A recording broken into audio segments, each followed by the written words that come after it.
Siberian squill is a beautiful, hardy little bulb that blooms early in the spring, coming right through the snow sometimes. And this sample I got came from a friend years and years ago, and it's just survived in my garden for many years, even though it gets dug up and moved all around. Every time I plant things, it just keeps coming back, and it is really easy to move. And right here you can see I'm moving some that seeded itself out between the raised beds. So just get a good hold of your spade and lift it up, getting as much dirt as you can.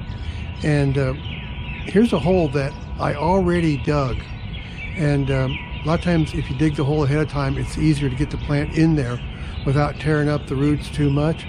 So just push the dirt back in around it and just hold it with the other hand the same level where it was growing in the ground before, and just firm the dirt up a little bit with your hands, and there you go. It's that easy to move around. And this is a hardy, dependable plant bulb that will be in your garden for years, and it's one that I really enjoy. Often it will come right up through the snow early in the spring. Siberian squill. It's a dependable garden plant.